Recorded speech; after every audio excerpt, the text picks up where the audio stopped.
I'm Claudia Bester. I'm the Director of Public Programs, and it's my great pleasure to welcome you to tonight's program. This evening's program is part of our current exhibition, Breathe Towards Climate and Social Justice, which is part of the Getty's citywide initiative called PST Art, Art and Science Collide. The Getty collaborated with museums and institutions all around Southern California to develop simultaneous exhibitions and programs focused on the theme of the intersection between art and science.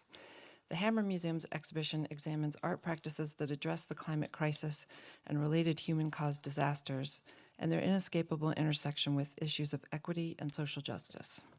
In tonight's talk, which we're calling Beyond the Tip of the Iceberg, we'll discuss the connections between ice, climate, ocean, currents, weather patterns, and ecosystems, as well as how to expand the communication between art and science through collaborative projects.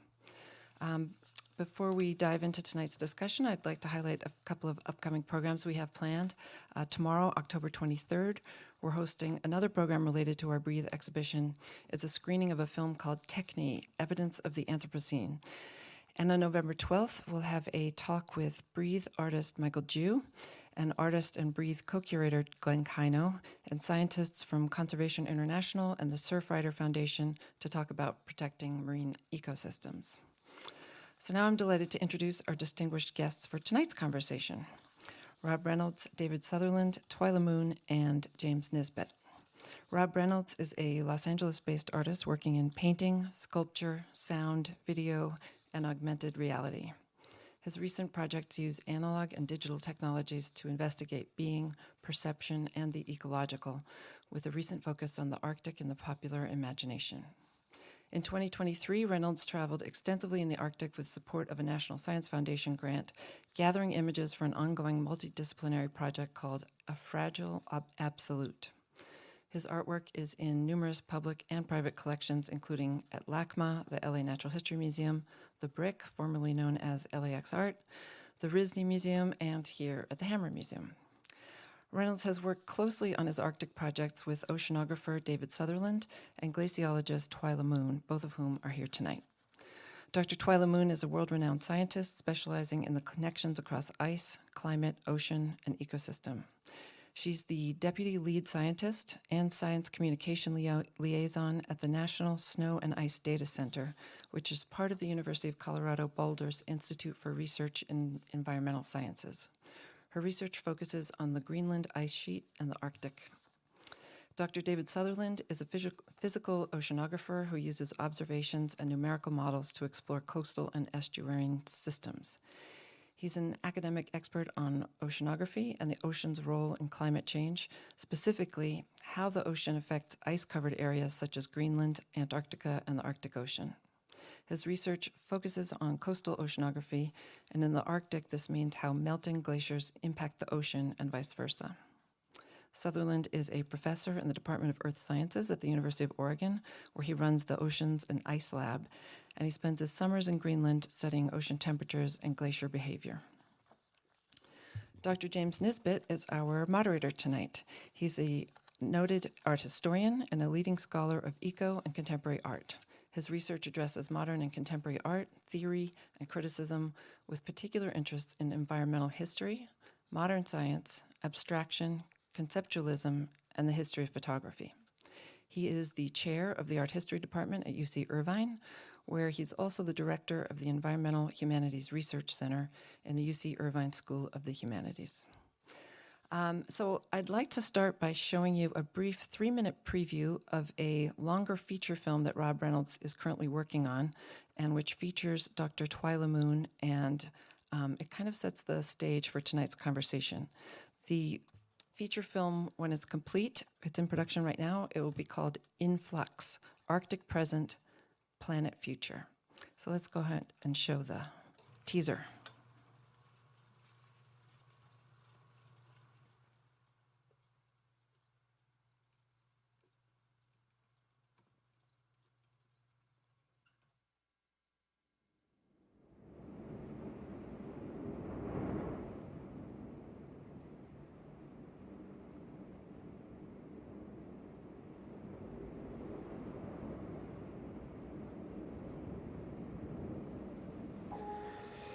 Oqarsinnaallу taguna oqaasitaanna sida sunaana sida soorunalimi sida una sida sitsinniitto аллангортарто сисиниарма сила силақартарпугун сила тинни.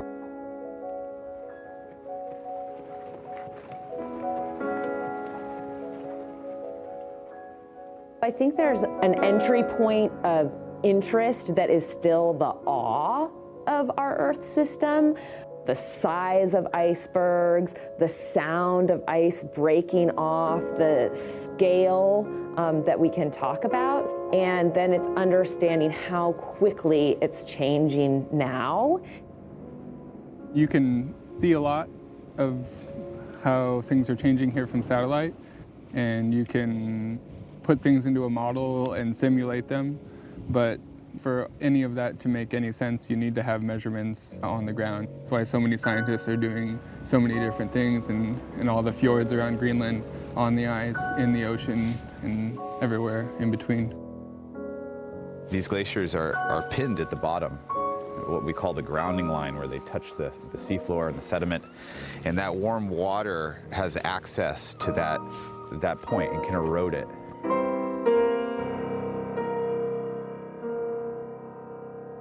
There's a big concern that as we're pumping out more fresh water into the ocean from Greenland and Antarctica melting, that we're actually going to alter that ocean circulation. And the reason why that's really important is that controls our climate.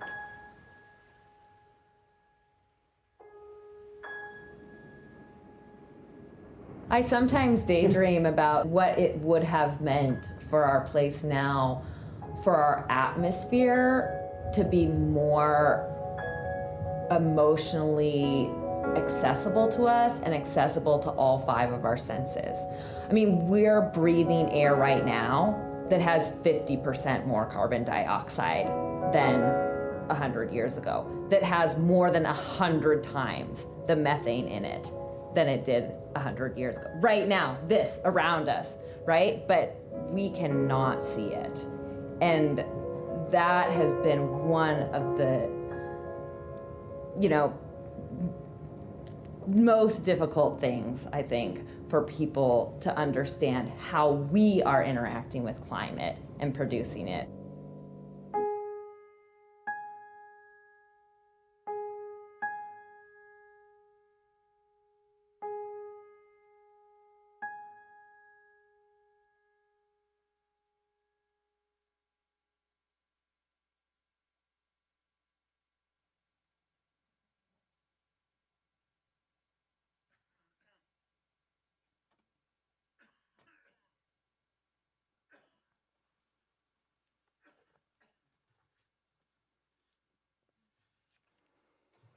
Certainly looking forward to seeing the final cut of that film.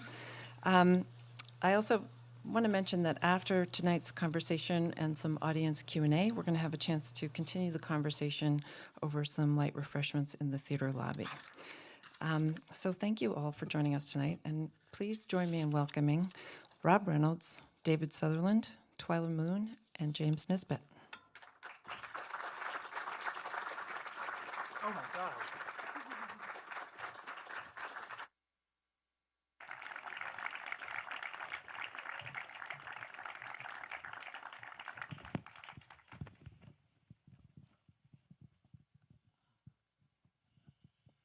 Thank you all for coming this evening. I thought we might get started with a question for Twila, picking up on this phrase at the end of Rob's film, Arctic present, planet future. I wonder if you could parse for us, or begin to parse, a phrase that we use all the time, which is climate change, but think about those 2 words in relationship, climate and change. In your research, in your work in communication, how are you thinking about that notion of change now? Thanks for that question. It's something actually I find myself emphasizing regularly, is that we're in a point now where we're already in a changed climate, which I think we're intellectually familiar with, but most of us haven't taken the time to really sit and reflect with that and understand what that means for our experiences of our past and the alternatives of our experience for the future. So what I mean is that we're in a changed climate now. As we look to our coming decades, for example, the rest of my lifetime, there's no expectation under any of our scenarios of action in which we return to the climate, the weather experiences of the 2000s, of the 2010s. So we're at a point, I actually loved walking into the exhibit earlier today, and one of the first things I was encountering was Ryoji Ikeda's point of no return. And I thought that was so valuable in reminding us that we're here in the present. The past is not actually one of our options. We're not rebounding or restoring to something that existed before. Instead, we're at a point where the future is not yet set in stone. Our actions make a difference, but the climates of my future are going to be under constant change. As I think about a child born today, I can think of a few of them in particular. As they are reaching my age and then their old age, there's actually even more possibilities for example, actually starting to return to those climates of the 2000 and the 2010s. So we are at a point of no return, but that's not, we don't have to feel entirely negative about it. We still have a lot of agency in creating what is this future path that we're headed on. Thank you. I mean, one of the things that I personally pick up from that is, and this connects, I think, with Rob's work that's in the show and the collective work of all three of you on icebergs, is about scales of time, right? I was struck, Rob, you made a comment earlier today, you'll have to remind me about the age of the ice that's melting in the icebergs that we see up in the exhibition. Was it 80 million years? Consulting with my scientist friends, I believe it's 80,000 years. 80,000, okay, thank you. Is that right, Dave? Yes. Which is a long time, it's a lot of compressed snow. And now it's melting, and it's melting very quickly. And I believe they're doing what they're supposed to do.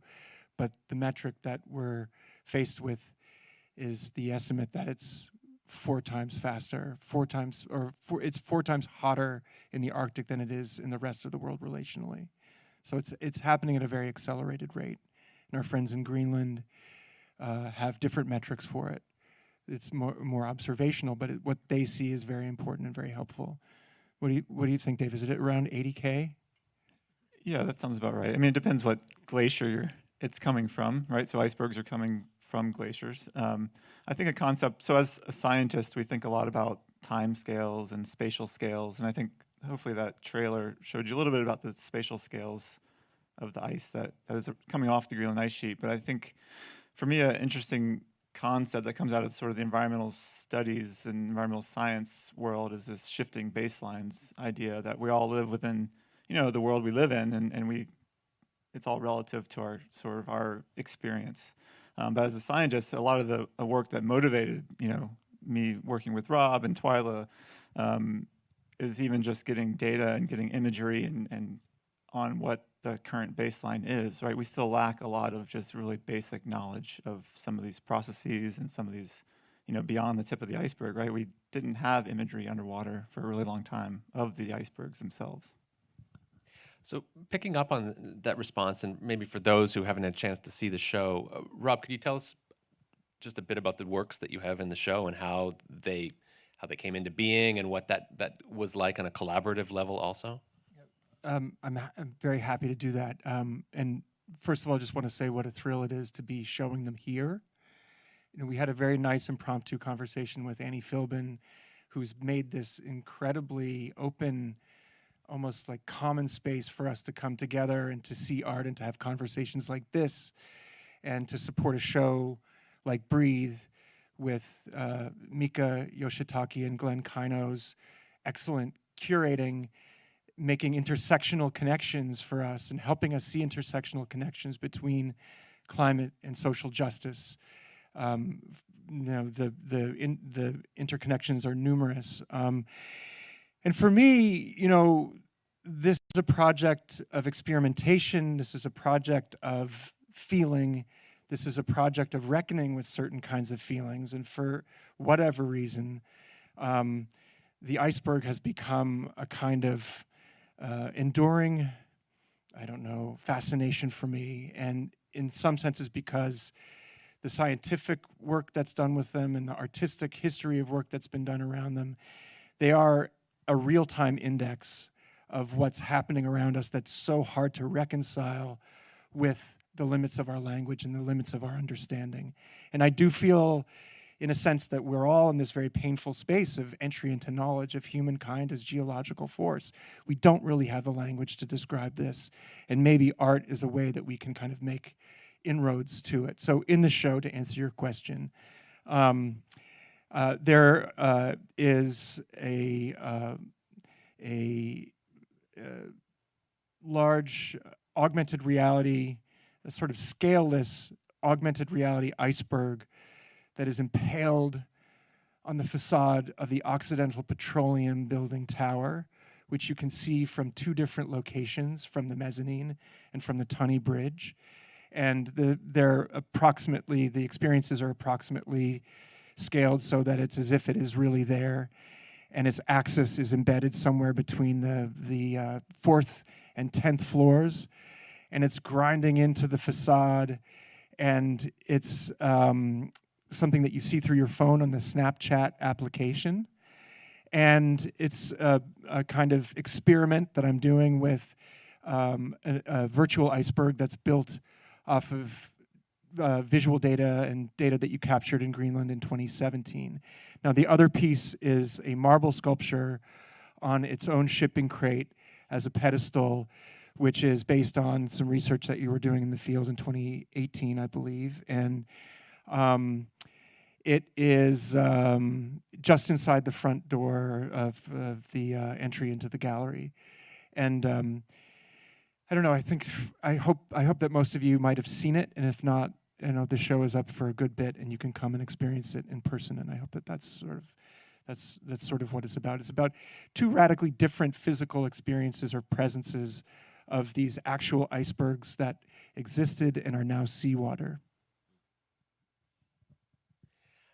And Dave, just following up from the measurements themselves, could you tell us how these get constructed from your research, from raw data, from modeling? Yeah, so the data we actually collect comes from a sonar, so just a very fancy fish finder. Turns out to be a multi-beam sonar, and we, instead of pointing it at the seafloor, we point it up into the water column, and so we're driving ships around these icebergs to collect this data and image the icebergs from underwater. You all know, right? Most of the icebergs underwater.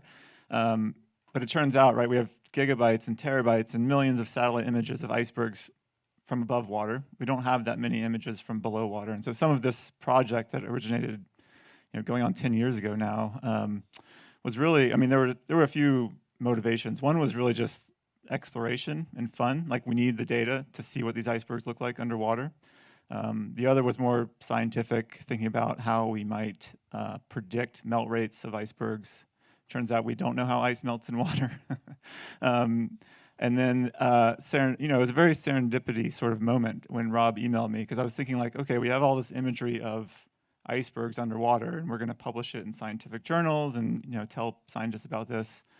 And Rob, contacts me and says, "Oh, you're working on icebergs. Can we think about doing some sort of collaboration in the art space?" And it was a really great opportunity to think about how to communicate the science and really just show a different audience some of the imagery that we're collecting. And I'd just like to chime in for 1 second. And just to be clear, we met in the way that only true nerds can meet, which is that we were fighting over the same multi-beam submersible sonar. It's actually true. As I was trying to assemble a kit to go and get complete images of icebergs to bring them to Los Angeles, to share them with people that might benefit from seeing them, for instance, people in boardrooms in oil companies and people that were kind of in defiance of the empirical evidence, still insisting that this isn't a force in which we have agency. And the great thing for me about it was that finding my way to Dave and his crew added an entire other dimension to this project, because for an artist to go and to make a rendering of an iceberg is one thing, but for to be connected in this network of the production of knowledge and truthful knowledge and knowledge that's leading to enlightenment, that does lead and point towards climate justice and awareness, it just added so much for me. And seeing the world through the lens of your work, Twila, and yours, Dave, is just such a total inspiration for me. Can I just comment too on part of, so Rob and I met later, then Rob and Dave got together, nerd out on icebergs, but I also nerd out on icebergs, so match made. But part of what I was so excited about was the augmented reality element, because spending time in studying the Greenland ice sheet, which covers the world's largest island. It's more than 2 miles thick in the center. One of the glaciers that moves from the ice sheet into the ocean, I spend a lot of time by. The ice there is a 1,000 meters thick, right? I mean, these are scales that we don't interact with anywhere normally. And so it's really kind of disarming to come upon them. And so I was so excited for you to be bringing this, real-time data of what these structures are into a place where we suddenly get to see them in a scale that we associate with our everyday. And even if you go and see the iceberg here, that's a pretty small iceberg compared to some of the ones that can come off of the Greenland ice sheet, and certainly Antarctica, only larger. And understanding not just the time scale that you were mentioning, but also the spatial scale part, I think is just part of the magic of art, bringing those scales, and then here having it in conversation with all of these other topics, because it's this connected system, just like how Dave and I, as studying ocean and ice, have to get together so we can understand that connected system. So I think the system parts, the time and space scales are such a important and attractive part of how art can help bring science understanding.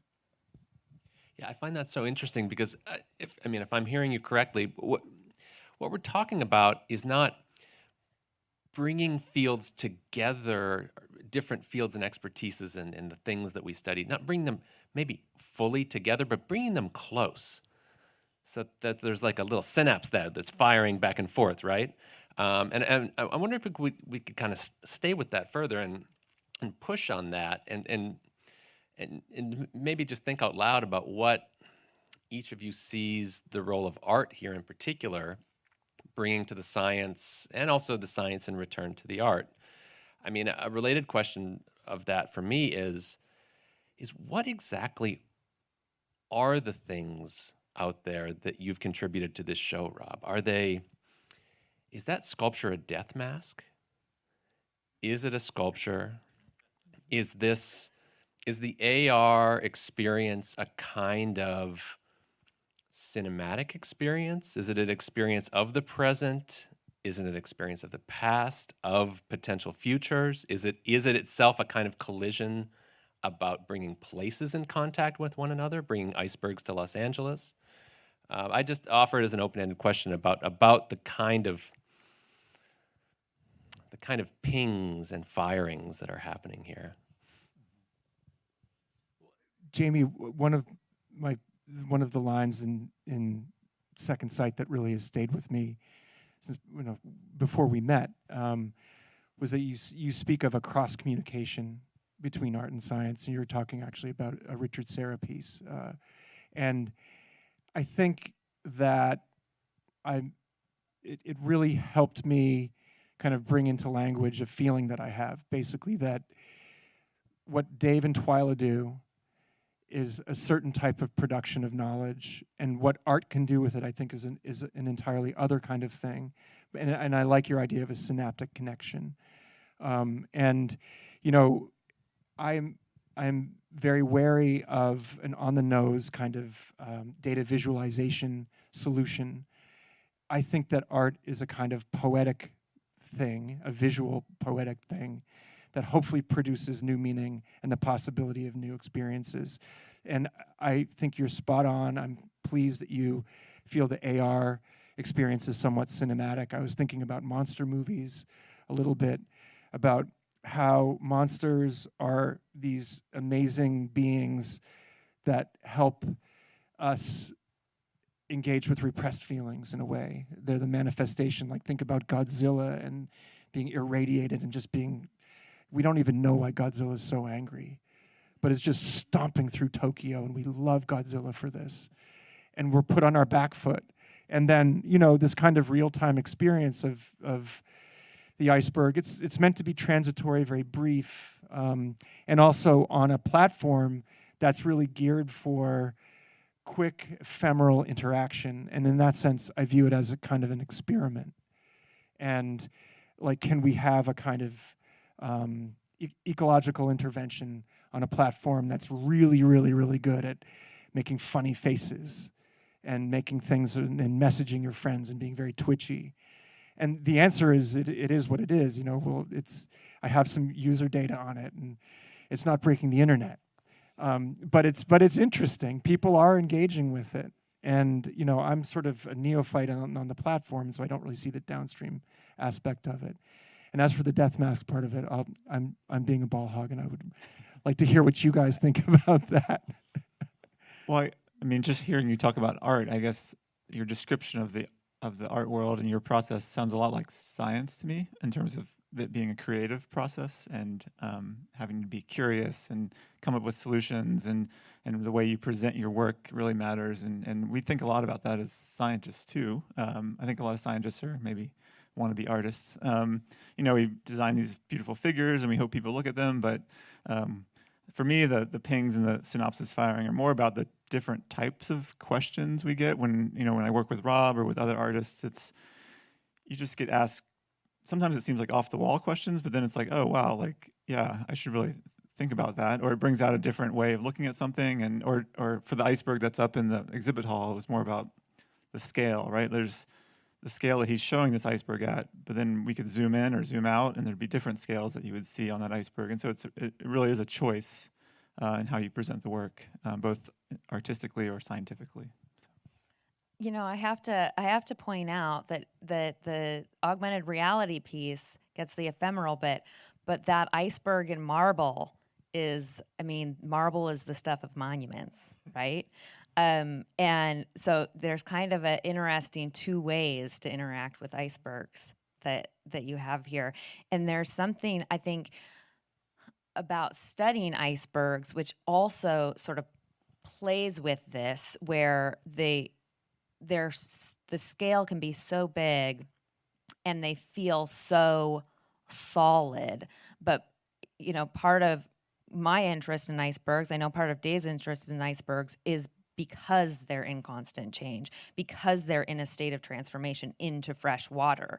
And that question of where you create fresh water and when you create fresh water, that's all about how is it influencing the ecosystem? How is it influencing how our oceans circulate, which matters for your climate in Europe, or how much sea level rise you see on the East Coast. How that production of fresh water is all about what's the sea level rise and the storm surge going to be here in Los Angeles. So there's this kind of real dynamic and real action-oriented part of studying icebergs that is you wouldn't appreciate if you were just looking at it in marble or just looking at it as a single photograph. But as we get to study the change, you get to really appreciate the speed and the dynamism of these huge ice creatures. I mean, it's entirely intentional that the sculpture is made of marble. It's it's a metamorphic kind of marble that's made of sea creatures from 250 million years ago, when there was a warm inland sea in Colorado. And so for me, it's fun to think about time scale, but also all of its cultural associations with use in sculpture and for memorials, for sure, for civic memorials at that size, and also for its uncanny resemblance to ice. I mean, it's almost unbelievably sort of like, powers of 10 style, similar in terms of its molar structure, in terms of its grain structure, in terms of the way it looks. And yet I don't want to polish it. I look at the work as unfinished, essentially, and it will be finished over time from the different types of acid that are in our air that will alight on it. If it's put in an indoor-outdoor space, it will smooth as monuments smooth. And that too will be decided how we live, in a sense. And so it's still becoming, in a way, and so we'll see what it becomes. And just to be clear about it, also, without going too far down the sort of like the high art rabbit hole, it comes directly out of my fascination and love for minimalism, and and conceptual art being about the idea, and minimalism being about the absolute zeroing out material down to its radical essence. And the question is then, what arises out of it? What are the rhizomatic ideas or things that arise out of this substrate of minimalism and the things that we love, and how can we reinvent them? Yeah, that's beautiful. Also makes me reflect on on our shared love interests that we have across the 20th century in art. Dave, as someone who is, if I understand correctly, was there when this iceberg was also there, right? I mean, what are your reactions to the marble work in particular as a kind of miniaturized landscape? I don't know what is. Do you think of icebergs as landscapes, or do you think of them as objects? What was that landscape like? Yeah. In relation to what we see in the gallery out there? Yeah, I think of them as landscapes, particularly because we land helicopters on them and we even walk out on them and put instruments on them. These are large landscapes that have their own streams. They have their own hydrology. They have, birds use them as habitats.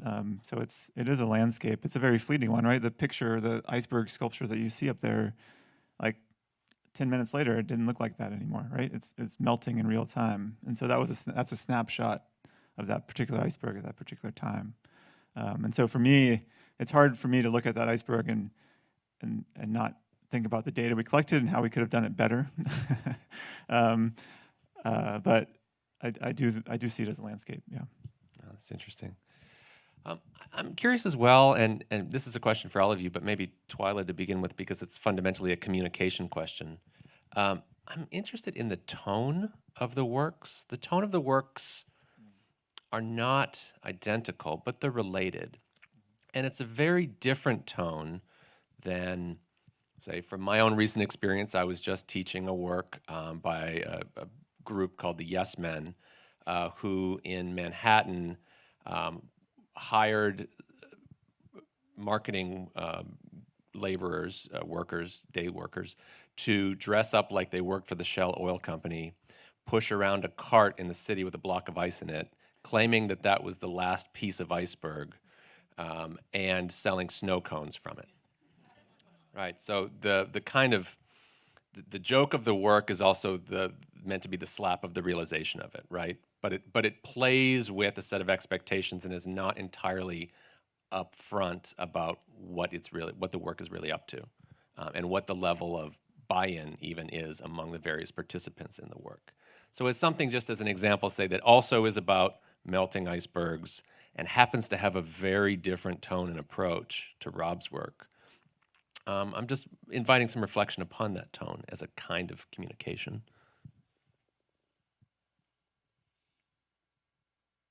Well, I have to say, for my own sort of kind of reaction to the two pieces is somewhat different. That sort of AR iceberg feels a little bit, and especially the way that it interacts with that particular building and the oil fossil fuels history of that building, feels maybe a little bit more leaning towards that, yes, man, a little bit sort of these contradictions of place and this Earth system component changing, and these two being in conversation with each other, and then your ability to sort of interact with it as well. And I can imagine, maybe some people use Snapchat sort of mostly as a goofy faces and here's something that maybe isn't goofy in that same sort of way. But then walking in, and I think especially sort of having that sculpture on the shipping crate that it came from gave me much more of this sense of sort of an iceberg like just arrived from the Arctic and sort of like revealed out of this shipping container for us to be able to look and examine it, but also kind of preserved in a way that isn't reality. In reality, just as Dave said, it's already instantly changed.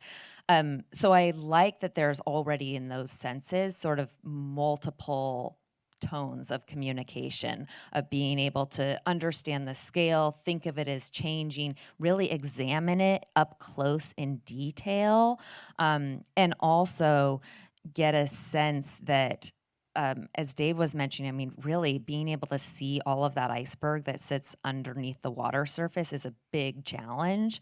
It's almost entirely hidden from our view most of the time, and getting to see up close sort of those bulges and big spaces, I think, really is a sense of all of the mystery that's still in our Earth system, that hopefully we have time to kind of capture, and we can think about how we can influence its existence into the future, but simultaneously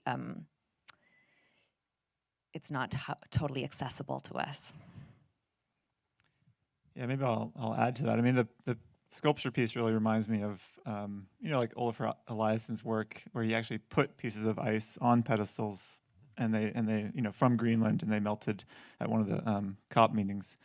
But I think for me, as a professor teaching students about icebergs, anytime I can show them something that is not just like a crashing iceberg from a glacier into water, that is some sort of climate change icon, so an artistic rendition, or just reminding them that icebergs have been, humans interact with icebergs on many different levels, and you might not really realize that, but icebergs have been part of our history for a long time, even if you live here in LA, or you live, in the Southeast or something, right? Like, icebergs have affected telegraph cables. They still affect fiber optic cables. They're water resources. People are doing all sorts of things with icebergs, and so they're not just this, thing, this other thing in Greenland that just affects sea level or whatever. So, I mean, they brought modernity in the Industrial Revolution to a screeching halt with the Titanic.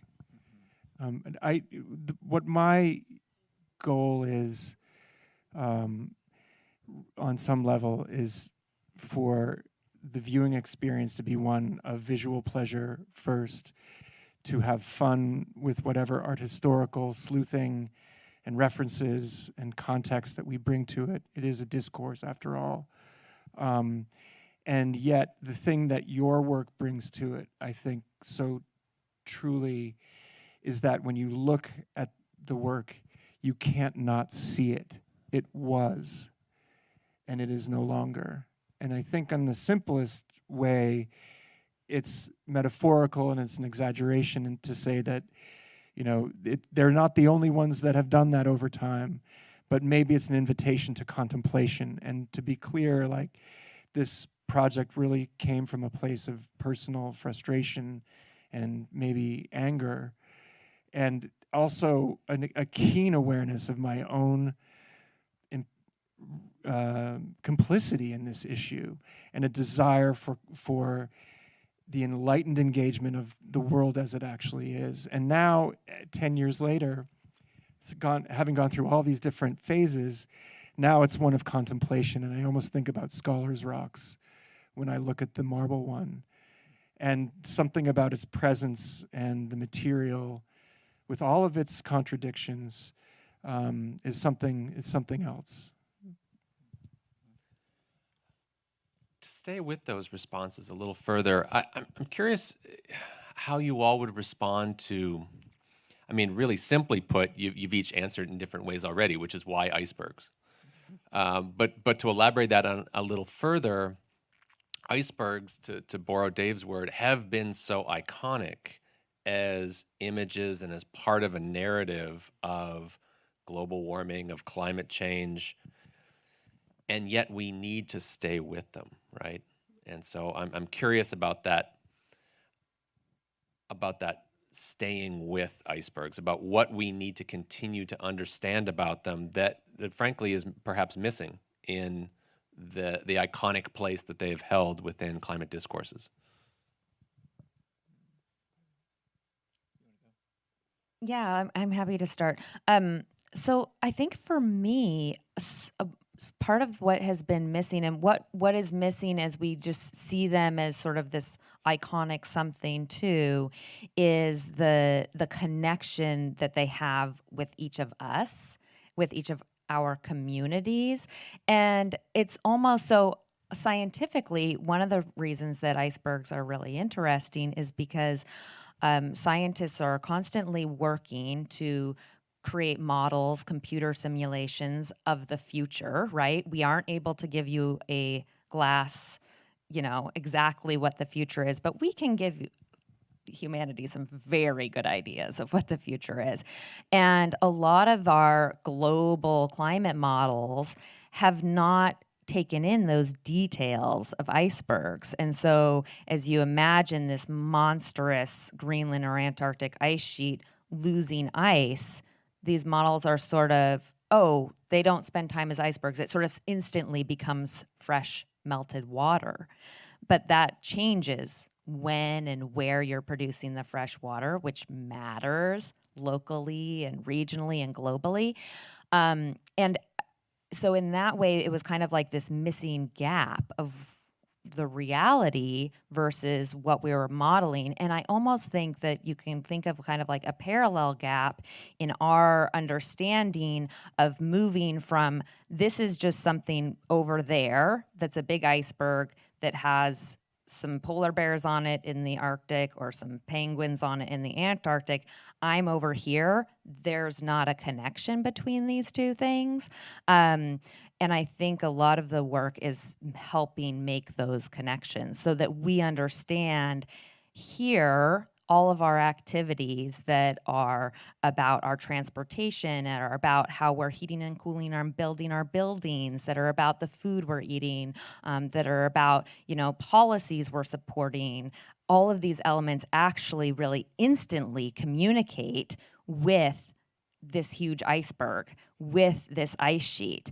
They're responding directly to our actions, and then we are thus having to respond to the changes that we've created there. So there's actually all of these connections, and I think there's kind of this fun parallel between creating the proper connections across a gap on the science side between ice and ocean, and creating the proper connections for us socially, societally, between these places that feel big and far away and are actually everyday activities and collective actions.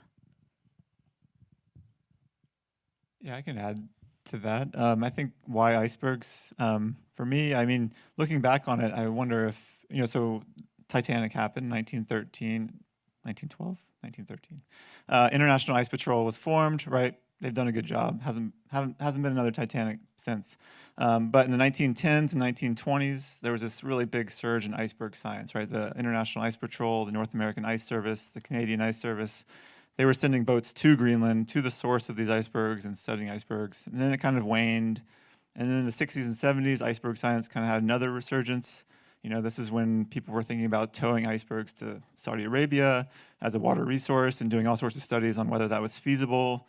Turns out it's not. And now, then it waned again. And so in the 2010s, 2020s, right, there's been a new resurgence in iceberg science. And so part of me wonders if I'm just like, scientists aren't immune to sort of the trendy topics that happen on these waves, but I think it's more than that. And I think what I was really trying to capitalize on with this project, which was called Chasing Icebergs, as a play on it kind of came out right after the Chasing Ice film with James Baylog came out, was really thinking about, what Twila mentioned with this sort of gap in knowledge. We have all these new satellites and remote sensing, awesome, you can go on Google Earth and look at all these images, but we can't see underwater, right? And so our computer simulations were really suffering. We couldn't predict where the fresh water was going if we didn't actually know what the icebergs looked like underwater. And so that was really what drove why icebergs for me, other than I could just stare at icebergs all day. You like what you like. I like them very much also. I mean, I think one of the things that's been so wonderful as well is having the opportunity and privilege of actually going to the Arctic and spending time with people that live there. And, even as we try to do the impossible, which is to see the world from an iceberg's perspective, or even as we go to try to reconcile the fact that the ocean is lapping at our front doors in different ways now, and the Arctic is coming for us, there is a lived experience of people with direct knowledge. They know exactly what's going on. They've been looking at it, and there are all other kinds of metrics of our changing world, like the halibut have gone from the fisheries and cod are up there, or over the last 10 years, an experiment that was done in Kangerlussuaq by arborists from MIT. They planted pine trees 50 years ago that grew a centimeter a year for 40 years, and they've grown 5 centimeters in the last 10. So things are rapidly, rapidly changing. The size of the giant bergs is changing. They are smaller now. There is more ice in the bay. There are all these other metrics that are being observed every single day by people that truly understand it. These are the Kalaallisut speaking people of Ilulissat, where scientists go. And I think there's also an upwelling of interest, what I'm gathering from what you all are saying and from what I've gleaned, an upwelling of interest in local and indigenous knowledge and a kind of awareness of the vaguely colonial aspect of the scientific project of the last 50 years, and an understanding that, for instance, the idea of Sila, which is so powerful, and Klaus, who you saw at the beginning of the film clip, I invited him to talk about whatever he wanted as the principle of that interview.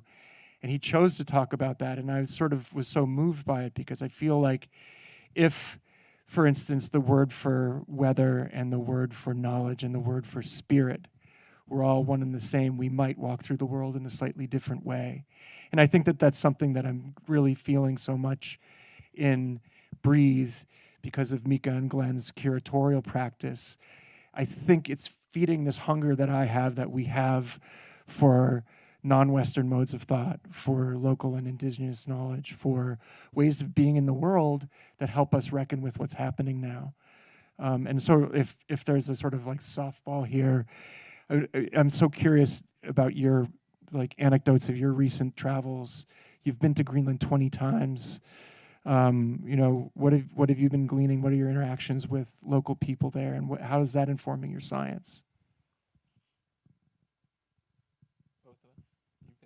Twila's probably been there many times more than me, but I think, certainly talking to local Greenlanders, and so we literally do helicopter science. Like we get data on a helicopter and we leave, right? So we're trying to get better at that. And so, over the past 10 years, I'd say Western scientists have been trying really hard to co-generate questions, co-generate knowledge, right? There's this idea of co-production, and really think about, well, what questions do the Greenlanders want answered, instead of us bringing our sort of ideas and questions to them, right? And so I think we hear more and more about things that don't have to do with ice.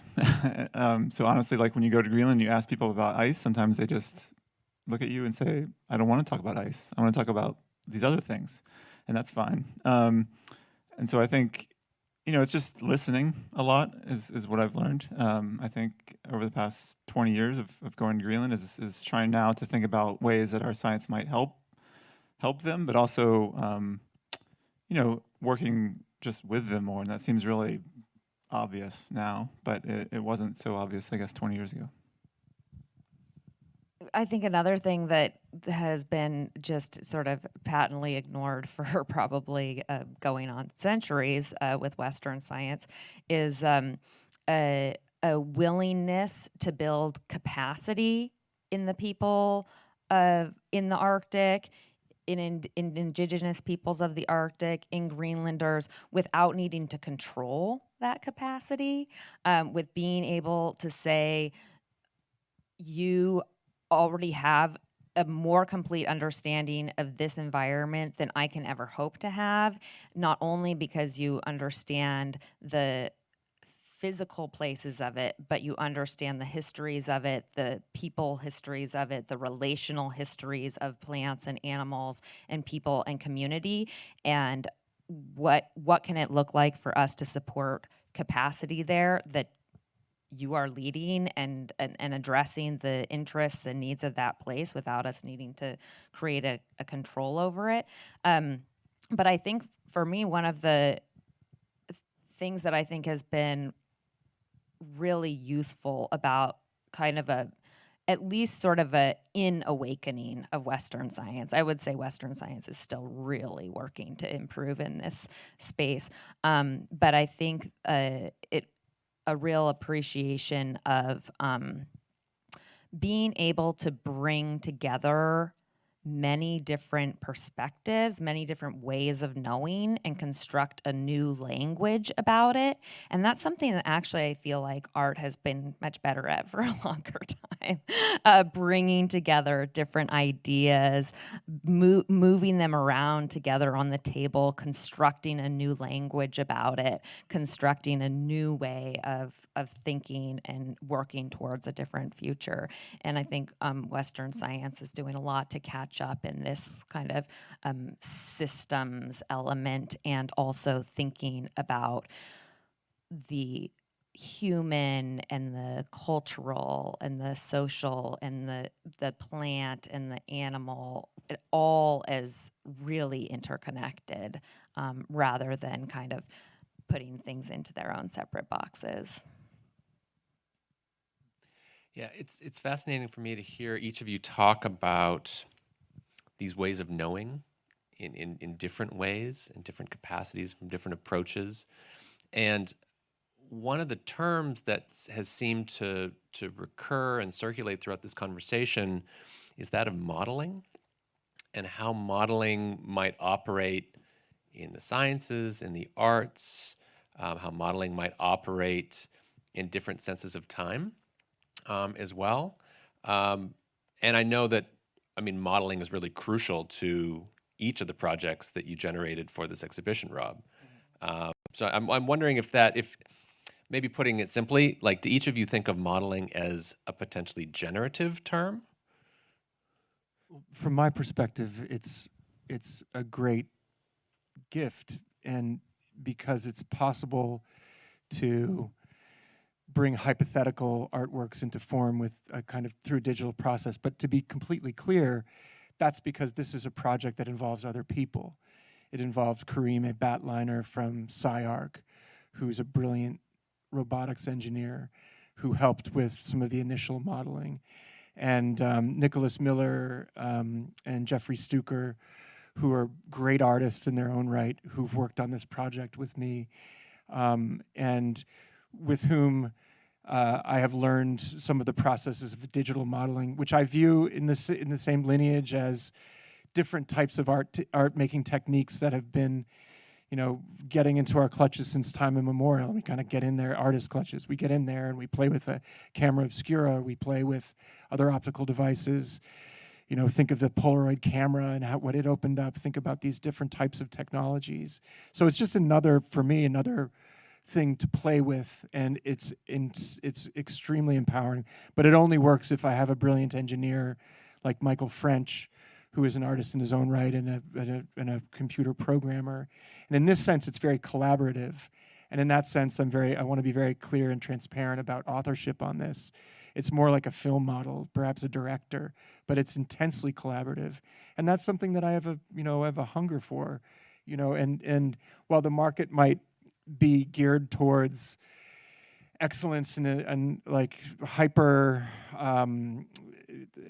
expressions of unique individual enterprise, actually a lot of it's done with people, with lots of people, and a lot of art is made with other people now. I have a solitary practice also, which is, the modeling is with clay or something like that. But this modeling allows for from a hypothetical standpoint, allows us to see the world as it might be temporarily.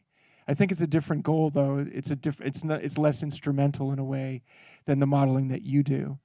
And your models, something that I'm so dazzled by, they're beautiful things in and of themselves. It seems to me that the measure in the scientific community is the degree to which it plays well with other models. So for instance, Dave, like the modeling that you came up with, calculating the melt rate. And how do you and your peers evaluate its utility and its beauty? Yeah, I think it all gets down to, the definition of what you mean by modeling. Because I think as a scientist, we always have some sort of conceptual model, right? We're supposed to be testing some hypothesis, right? And there's some science concept behind that, right? That we're trying to, some theory that, and even if it's not a computer simulation, there's still some model that we're trying to think about. And so for Rob mentions these, part of the idea of creating the imagery of the icebergs was also getting at the melting of the icebergs, or how fast they melt, how fast does it melt? Can we predict that based on temperature and the salinity of the ocean water and how fast it's moving? And there's predictions out there, right? There's models or simulations for how that works. And so gathering the observations is a way to test those, because those are the models that we then use in those big Earth system models that Twila was mentioning about how do we project sea level to 2100 or 2200, right? So that's the ultimate motivation for a lot of this work is improving these models. But there's models at every level. I would say, too, models get to play with all these other elements as, sort of these constant in conversation parts too, so that I'm thinking of an example where about understanding iceberg melt, understanding the melt at the end of the glacier as it's interacting with the ocean, and some of the early theory about that's applying math and physics. This is what we think should be the melt rate. Then you make some direct observations of that melt the best you can. Maybe you build this model that's kind of putting together physics as a computer simulation. Well, some of the early stuff coming out of that, those things didn't all say the same thing, right? And so that's telling you there's something we're missing in about how this works. And so it gives you ideas about what other observations might we take, or what other questions can we ask about how this system works.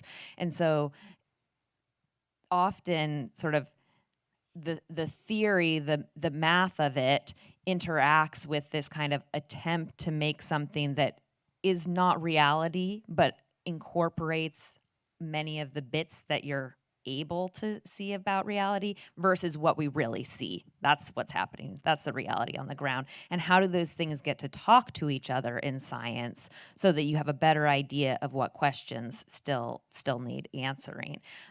So that as you're thinking about, my PhD advisor had a long career in NASA before I was his student at the University of Washington, and he'd often tell me, think about it as characterize the system, understand the system, predict the system. And models get a special role as far as predictions concerned. And everyone wants to know the future, right? So being able to have these things in conversation helps us understand how we can continue to give people better information about the future and the possibilities there. It's interesting because, I mean, across the different, let's call them typologies of modeling that each of you were describing, there is the sense of models working towards something, of finding what's missing, of trying to make things work, whether that's a composition, whether that is a particular platform, whether that's a system of information. It makes me think, and this picks up on an old chestnut that came up when the four of us were talking earlier today, which is the philosophical sublime. And in the Romantic tradition, the philosophical sublime was premised, specifically thinking about landscapes and particularly icebergs, was premised on unknowability, the ability to be in awe of, to be overpowered by, but unable to fully process.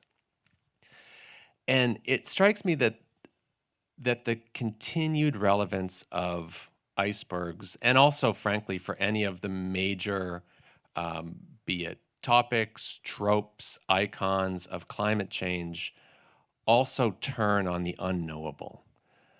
There's been different terms that have been offered for that unknowability that have to do with scale, that have to do with the difficulty of synthesizing multiple worlds of knowledge.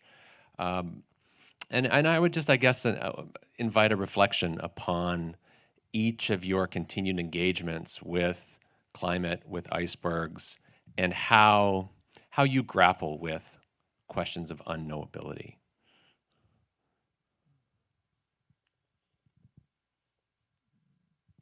It's hard to comment on something that you don't know about.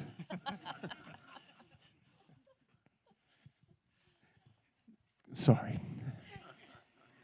I think, for me, one of the things, and especially with respect to the longer form experimental documentary film project that we saw the clip of, it's precisely trying to visualize, in a sense, the unknown, and yet to render it possible to understand it and to feel it visually.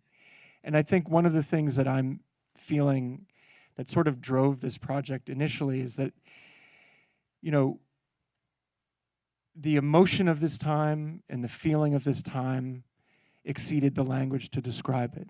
So there was a kind of terminal limit of the language to describe.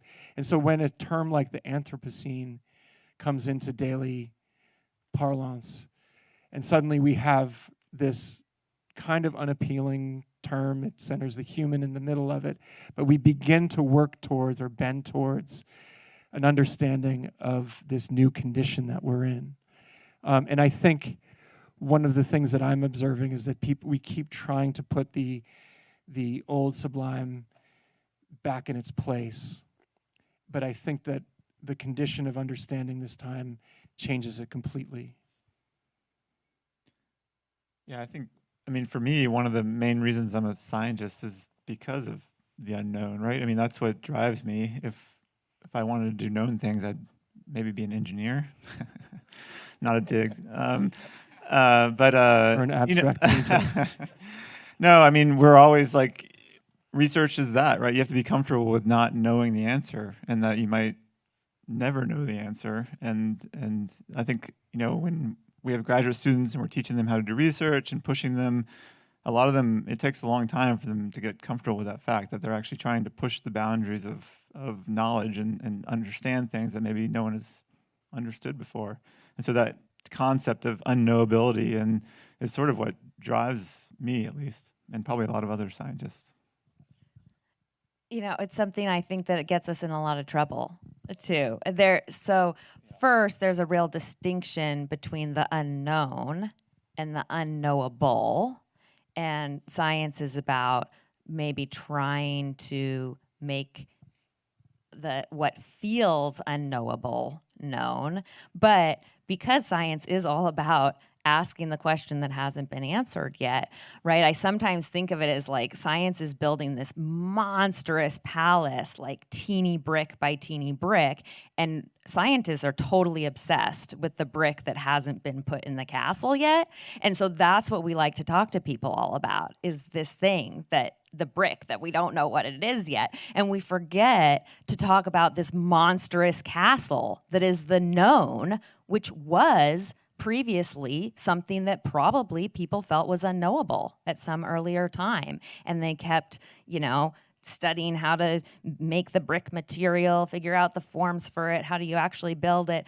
But the science has forgotten to spend all of our time talking about this incredible castle of knowledge that we know, which is an amazing base for making real world decisions everywhere, by small decisions, big decisions. So this unknowable is both the enticing thing that gets us scientists so excited and the thing that we forget is kind of a rabbit hole that we can get stuck in and leave people feeling like, wait, they're still working on this brick. And actually what we meant to do was talk all about this amazing castle that we already know. So you're saying icebergs aren't the center of the world? I'm saying we know a lot about icebergs. Still a few interesting questions that are available, though. Their radical essences change. But I think what you perhaps were getting at, Jamie, is a kind of limit of, like, reaching a terminal limit of a discursive space. So you sort of are facing at something that is grander and way, way, way beyond the terminal limit of the human, way beyond the terminal limit of what we have understood before. And I think that we do have a new kind of technological sublime that we are reckoning with. And I think that in some senses, if you think about AI, if you think about synthetic biology, of different technologies, I think in a lot of ways, science has moved so far, so fast that we're kind of catching up with it on some level, and that we're chasing it on some level. And so I think the goalpost is always sort of moving on that. Try however hard we might to put the romantic sublime back where we want it, which is in a kind of space, a consciousness of the imagination of the natural world as being limitless.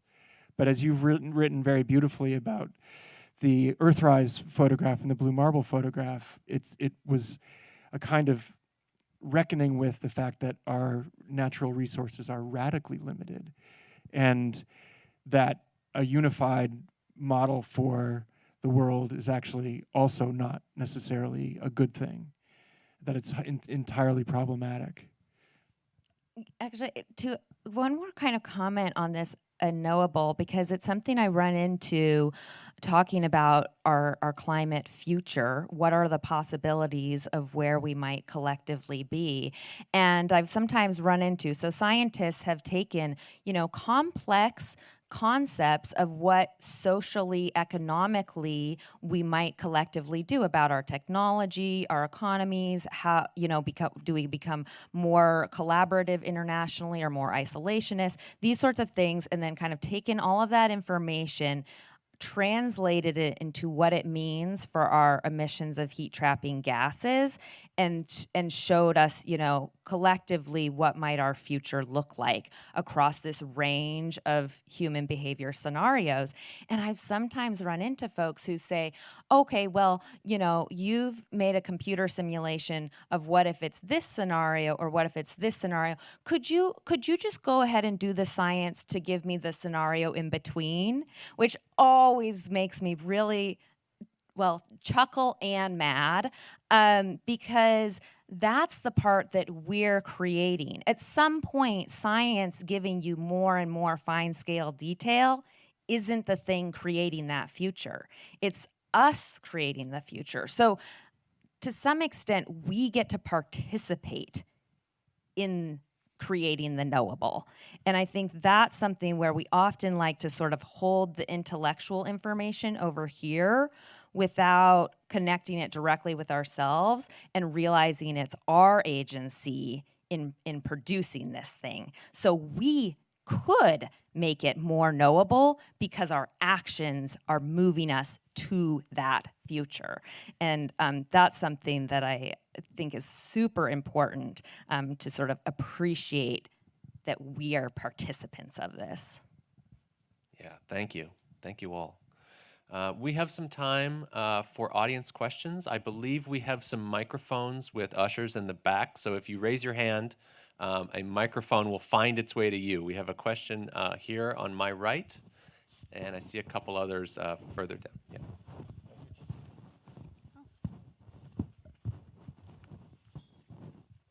Thanks, everyone. My question, I think, is for the scientists. Twila, in your metaphor about the castle, it really started to make me think about the role of history in science and the history of science. In contemporary art, we're very comfortable with this idea of a discourse that kind of Rob pointed to. Oh, sorry, I got nervous. Yeah, I'm just wondering how you kind of think about what role the history of science plays in seeing the bigger picture and kind of the humanities kind of piece in that, in how we move forward. Well, I can't say that I think science has a particularly impressive history, right? Science has been born out of colonialism. Science has been born out of war and military action. Science has been born out of, imperialism, or even, not even born out of it, the thing that is creating the possibilities of any number of really wrongs of history. Fortunately, I think more and more scientists are coming in with an understanding that this history sits behind us and that doing science needs to look different and that it can serve different outcomes and that it can serve different purposes than it has in so many historical contexts. But that's really constant and ongoing work as well.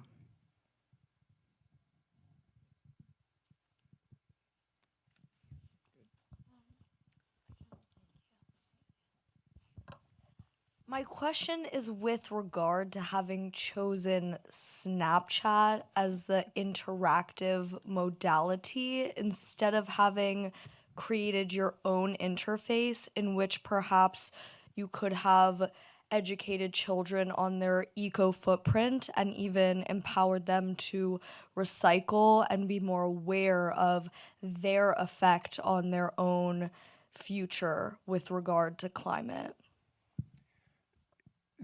That's a good question. And the answer is twofold. I wanted to try to inhabit a platform that's viewed as a scourge by many, but is so powerful and has such a reach. I wanted to experiment with it. There are more than 400 million daily users. I've reached perhaps 137 of them. But they're between the ages of 14 and 26. They are distributed around the earth. They're very engaged with this platform, and in that sense, it's an experiment. It is also a conscious choice because I am not technically suited to the creation of my own app. Every time that iOS is changed, which is regularly, or the other consumer electronics platforms are changed, you have to completely rebuild every aspect of it. And I'm not actually technophilic, nor do I have an aptitude for it. Though I respect Nancy Baker Cahill, and I love that she has her symbiont up on Fourth Wall on the other side of the museum. It's sort of like a fun monster movie. Hopefully they can meet. But it's a good question. I think I was unable to find decisive data about the carbon footprint of SNAP. I know that it's non-trivial. And I feel a little bit like a squatter on the platform right now with this, but I want to acknowledge the genius of the Snap Lens Studio. It's a very, very powerful software. And I think it could be interesting for other artists and other students who want to talk about climate change and want to talk about daily consumption patterns to try to colonize it and to try to exploit it and to try to make it into something in a positive way, into something else, to hack it a little bit. I mean, it's unbelievably powerful what it can do with such ease.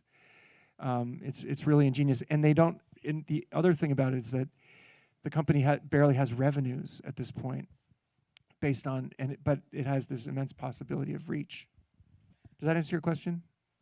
Can I make an addition, which is not at all about Snapchat or those, but this question I think it hits on something that's really important, because one of the issues we have right now is that generally we avoid talking about climate in casual conversation.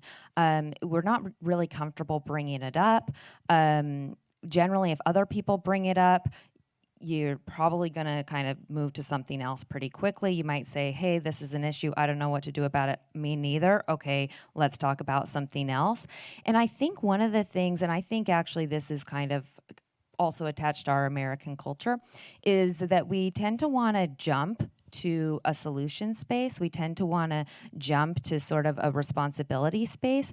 And I think it is very useful actually to recognize that we can start to practice having casual conversations about climate that are just about curiosity, that are just about wondering about the plants that are in my neighborhood, or thinking about whether I saw the same bugs this spring as I saw last spring, and kind of reflecting on the space that we're in together. Weather is the thing that we all go to talk about when you don't have something to talk about, and maybe bringing up climate as a space of curiosity and exploration and discovering together, and not feeling that we always have to jump to something you should immediately change of your behavior, a sense of responsibility, but that actually practicing this other form of casual climate conversation is the thing that can grow into discovering really cool actions to take together, discovering things that feel positive and community-oriented and collaborative. So I would just also, embrace some of this, getting to play with the fun of things or the awe of them or the curiosity of them. And I'd like to thank Claudia Bester for bringing us together and for helping to facilitate this conversation.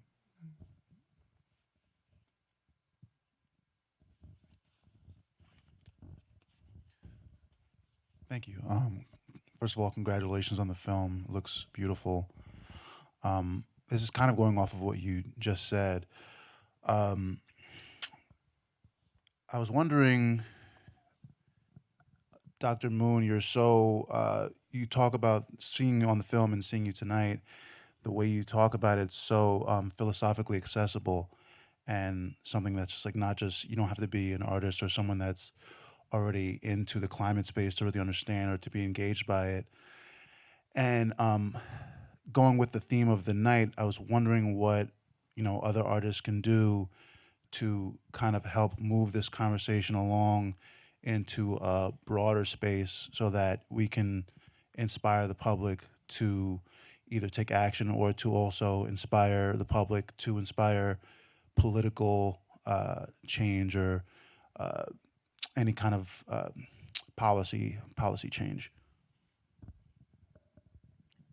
Well, first I would say follow your passion and find it. I mean, climate is sort of this foundation on which all of our everyday experiences are actually built. And it's something that connects. It connects with education or with health or with justice or with social systems. So first I would say, don't feel like you got to jump off of your favorite train and go climb on a climate train, right? Your favorite train is already, I promise, connected with climate, whether your favorite train is building community relationships or thinking about food or whatever it may be.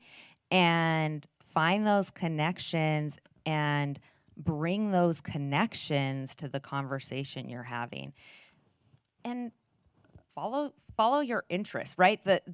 You're going to be a powerful artist if you're creating things that excite you, that get you passionate, that make you want to be talking with other people and connecting it and sharing it with the world. And that might be something that is about thanking big corporations for doing a right thing, or it might be something about direct action, or any number of kind of things. The yes men, they got their own passion space of what they're doing. So I would say for me, that's the point of moving forward, is finding you as your unique person and your unique voice, and beginning to understand how you're already sort of intrinsically connected to climate, and your curiosity about driving climate action or talking with your community and the people and networks you want to connect with. Yeah, I'll just add that I think, here we're thinking about science and art together, and there can be a lot of power in, there's going to be some scientist out there who's passionate about the same thing you are too, if you're going to follow your passion. And so maybe finding those connections is a way to then access a new space, right? Like Twila and I probably wouldn't be here if Rob didn't work with both of us, right? We wouldn't be at an art museum talking about our science. And so there is a lot of collaboration, and the two parts are greater than their sum when you can work with somebody else typically. So I think we have time for one more question. Oh, no, we have two more questions. We'll have the question up here and then your question right here in the third row. Yeah.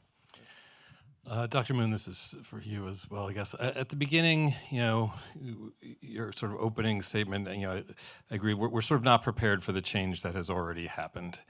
And I'm just wondering about your relationship to hope, because I noticed that you did, you said that a kid born today may eventually get back to the climate of the 2000s or something. It's seems to me a very low probability, very speculative, sort of hopeful statement. And I guess I wonder how you think about your responsibility as a scientist dealing with these things, where people do want messages of hope, which may not be may not be high probability scientifically, and yet we're also trying to think of how to motivate people, how to keep despair at bay.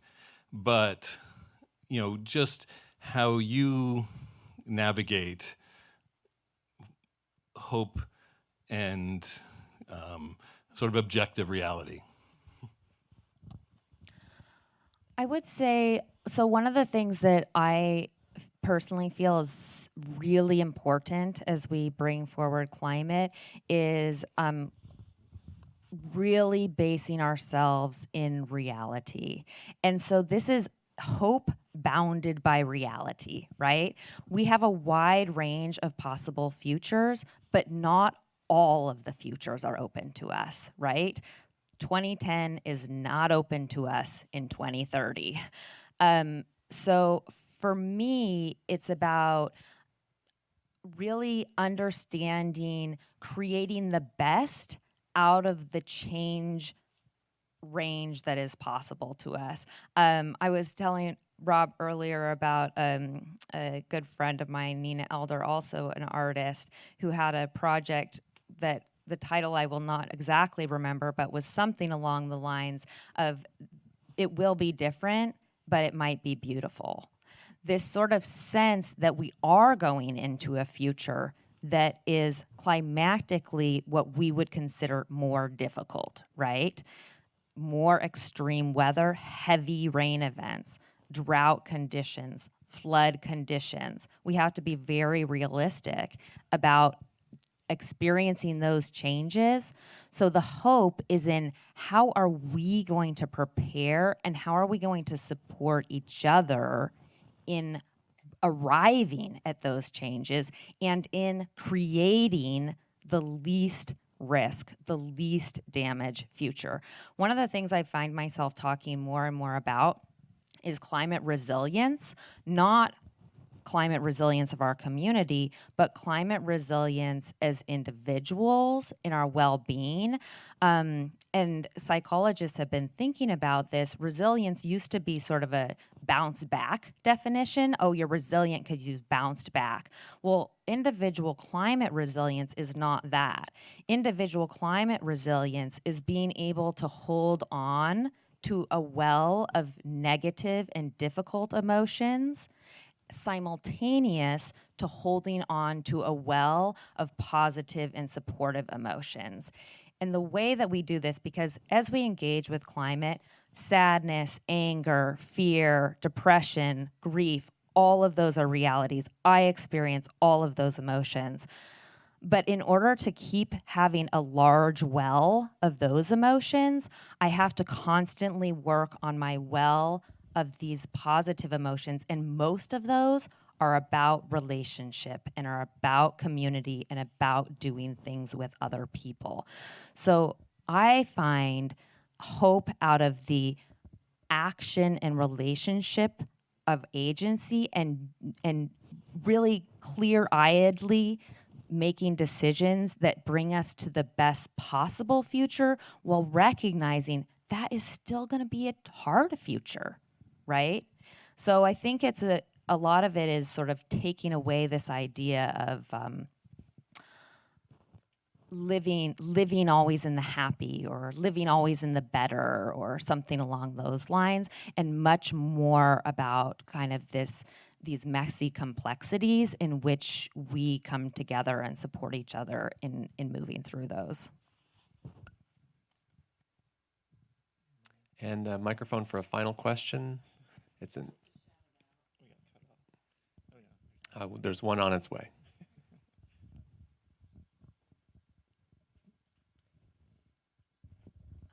Building on that last question a bit, when we think about how in 2 weeks there are some electoral outcomes that are shaping what our perception of reality is, I'm wondering what you were just talking about, Dr. Moon, but thinking about the multiplicity of the audiences that you're building into the form factors of your work.